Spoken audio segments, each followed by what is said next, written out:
I thought I was doing the right thing for my cat. I'd done the research, I'd watched the videos, I switched her to wet food every single day, and I genuinely believed I was being a responsible owner. I was wrong. And the results? They scared me. But one thing I had no idea was coming. And if you're feeding your cat wet food right now or thinking about starting, you need to stay until the end. Because what I'm about to share in the last point is the part nobody talks about, and it's quietly happening in thousands of homes right now. Let me walk you through everything. From day one, I noticed she hadn't touched the water bowl. Not once. And my first reaction, honestly, was panic. I thought something was wrong. I thought the wet food was making her sick, making her dehydrated. I was about to call the vet. But then I did more research, and what I found completely flipped my thinking. Cats evolved as desert hunters.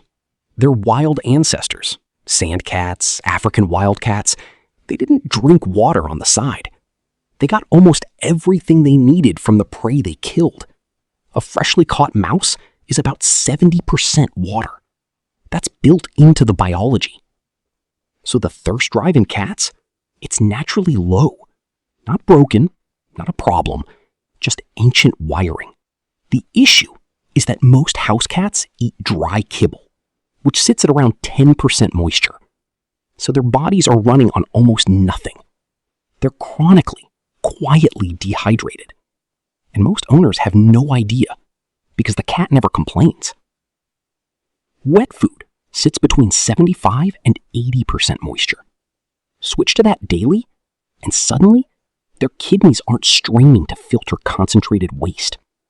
Their urine becomes more diluted. The risk of crystals, of urinary blockages, which are one of the most common and expensive emergencies in cats, especially males, drops significantly. A study published in the Journal of Feline Medicine and Surgery confirmed exactly this. Cats on wet food diets produced significantly more urine with lower concentration, which is precisely what a healthy urinary tract needs. She wasn't dehydrated. She was finally properly hydrated for the first time. That realization hit me harder than I expected, and honestly, that shift is what makes everything else I'm about to tell you possible. She has always been on the heavier side. I'd tried portion control, I tried different kibble brands. I even tried feeding her on a schedule instead of free feeding. Nothing really moved the needle. And I used to blame myself, or blame her. I thought she was just a lazy indoor cat. But the real problem wasn't her. It was the food. Here's something most people don't know. Dry kibble can contain up to 40% carbohydrates. Some brands even more. And cats, as obligate carnivores, have almost no biological machinery to process carbs efficiently. Their livers produce very little of the enzyme needed to break down glucose. So those carbs don't get burned for energy, they get stored as fat.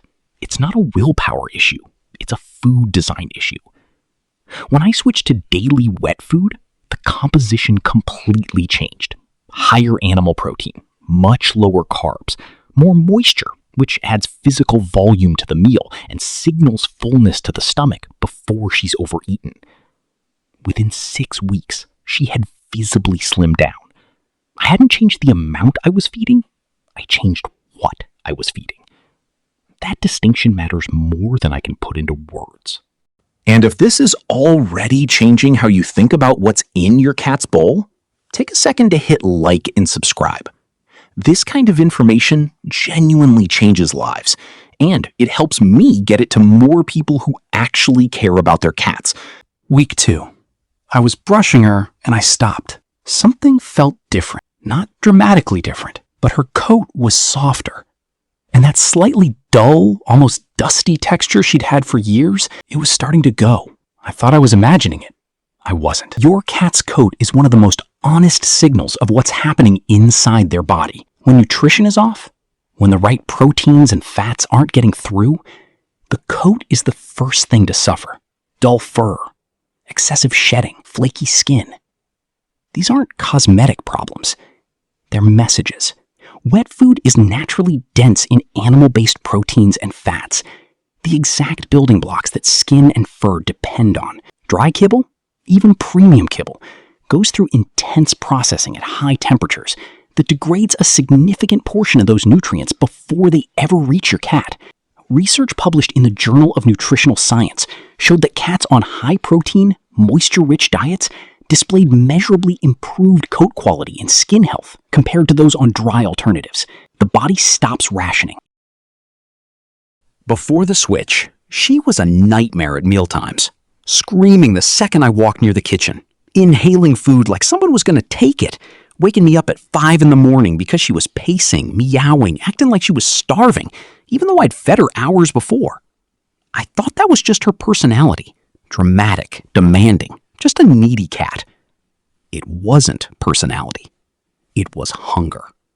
Real hunger. Kibble digests fast. The high carb content spikes and crashes. Within hours, the stomach signals are back. The brain is telling her the tank is empty. So she begs, she paces, she screams, because from her body's perspective, she actually is running low. The wet food changed that cycle completely. Higher protein triggers a genuine, sustained satiety response. The moisture content physically adds volume. The stomach stretches just enough to send the "I'm done" signal to the brain.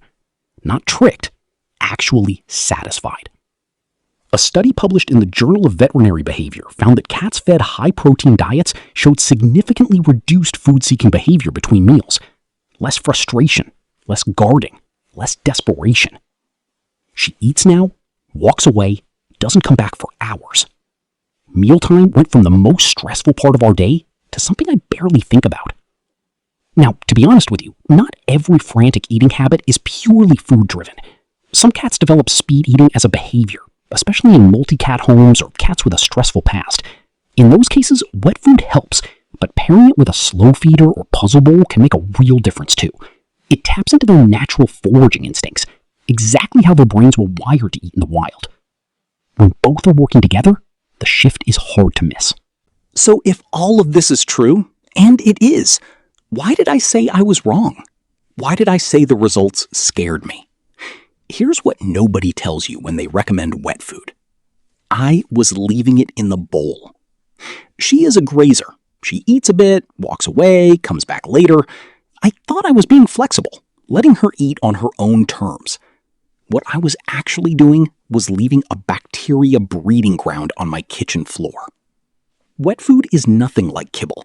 Kibble can sit out all day without much happening. Wet food cannot. The moment it hits room temperature, bacteria begin multiplying. Depending on how warm your home is, that window can be as short as 1 to 2 hours. The food looks the same. It might even smell fine to you, but bacterial growth doesn't announce itself.